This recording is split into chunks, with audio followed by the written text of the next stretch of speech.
కల్పితమైన ఆలోచనతోటి వారిని కూడా ఇబ్బంది పెట్టడం అంటే జగన్మోహన్ రెడ్డి గారు మీకు సిగ్గు అనిపించడం లేదా?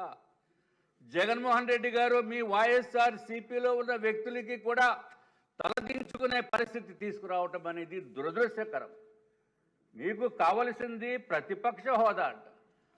అధ్యక్ష, రేపు మళ్ళీ ఎప్పుడన్నా వచ్చినప్పుడు ప్రతిపక్ష హోదా ఇవ్వలేదు కాబట్టి నాకు సీఎం హోదా ఇవ్వాలని చెప్పి పేపర్లు చూపించి గొడవ చేసినా ఆశ్చర్యపడవలసిన అవసరం లేదు అధ్యక్ష. ప్రతిపక్ష హోదా ఇవ్వలేదు, కనీసం సీఎం పదవి ఇవ్వండి అన్నా ఆశ్చర్యపడవలసిన అవసరం లేదు. లేకపోతే మిమ్మల్ని చూసి నాకు స్పీకర్ పదవి ఇవ్వండి అని చెప్పి అడిగినా ఆశ్చర్యపడవలసిన అవసరం లేదు అధ్యక్ష. అటువంటి వ్యక్తి మనకి ఈరోజు రాలేదు, వారు సభ్యులు కూడా రాలేదు. ఏదేమైనా వారి గురించి ఎక్కువ మాట్లాడటం కూడా అంత కరెక్ట్ కాదనే ఉద్దేశంతో వారి ప్రస్తావన ఇంకా చేయదలుచుకోలేదు అధ్యక్ష.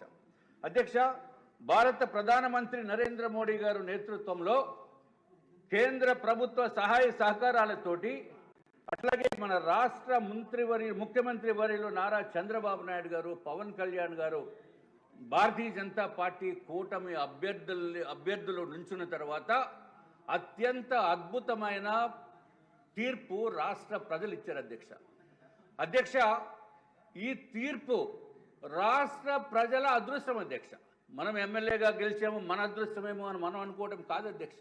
ఇది ఆంధ్ర రాష్ట్ర భవిష్యత్తుకి రాష్ట్ర ప్రజలు ఇచ్చిన తీర్పు అధ్యక్ష. ఇది ప్రజల విజయం అని చెప్పడానికి ఏమాత్రం సందేహం లేదు అధ్యక్ష.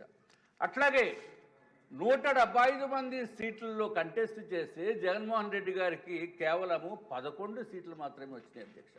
ఇదే విధమైన ప్రవర్తన కనుక చేస్తే రేపు నెక్స్ట్ టైంలో కనీసము ఆ ఒకటి పోయి కేవలం ఒకటి మిగిలిన ఆశ్చర్యపడవలసిన అవసరం లేదు. ఆ పార్టీ పుట్టగతులు లేకుండా పార్టీ కూడా కనుమరుగయ్యే పరిస్థితి వస్తుంది అధ్యక్ష.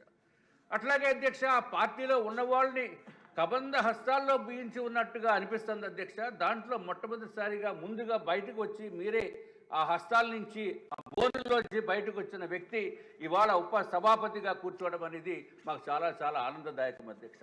అధ్యక్ష, మిగిలిన వారు కూడా సంఖ్యలు తెంచుకుని బయటికి వస్తే వాళ్ళ అదృష్టంగా ప్రజలు కూడా భావిస్తారని చెప్పి మీ ద్వారా రాష్ట్ర ప్రజలకి అట్లాగే వైఎస్ఆర్సీపీలో ఉన్న నేతలకి మనసు చంపుకుని పనిచేయటం అనేది కరెక్ట్ కాదు.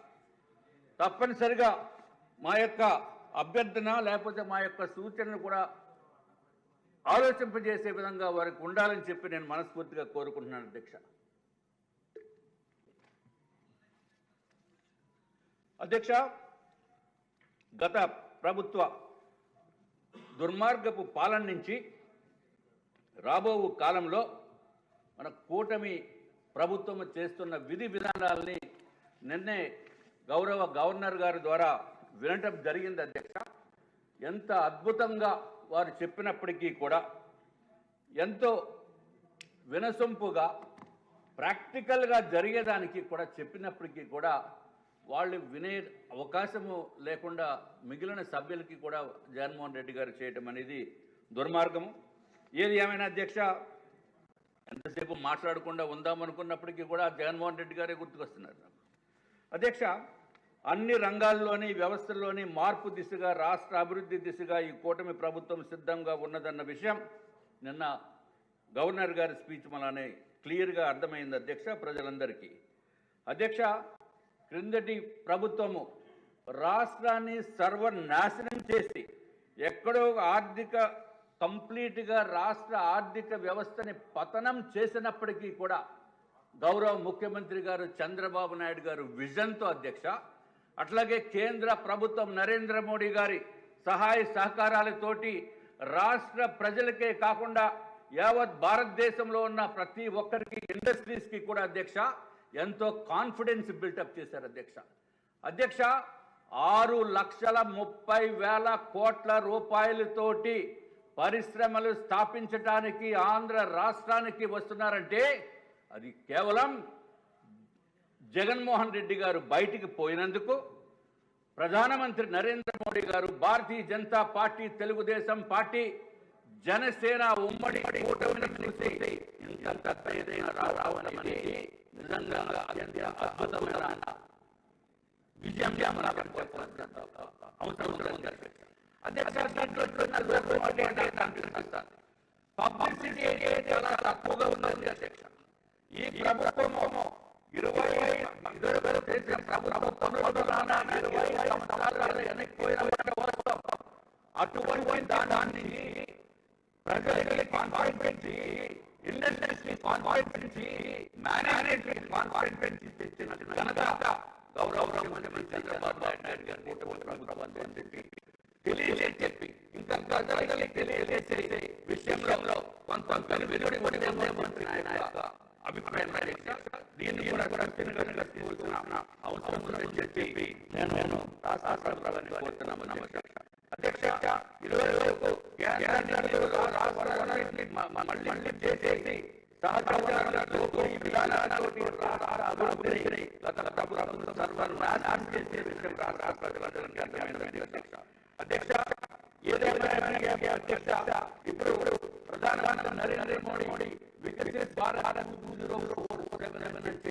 ఏదైతే కార్యక్రమాలు చేపట్టారు అధ్యక్ష, అదే విధంగా గౌరవ ముఖ్యమంత్రి స్వర్ణాంధ్ర 2047 మన రాష్ట్ర ప్రభుత్వము సమగ్ర రోడ్ మ్యాప్ వేసి రూపొందించము అభినందనలు అధ్యక్ష. కేంద్ర ప్రభుత్వ సహకారాలతో అభివృద్ధి సంక్షేమ పథకాల అమలు ఒకటి ప్రధానాన్ని అవ్వాల్సినది అధ్యక్ష. ఏదైతే ప్రతి ఒక్కరికి కూడా ఇల్లు ఉండాలి, ఇల్లు లేని వారి భారతదేశంలో ప్రధానాన్ని అవ్వాల్సినది కేంద్ర ప్రభుత్వము ఒక పథకం అధ్యక్ష.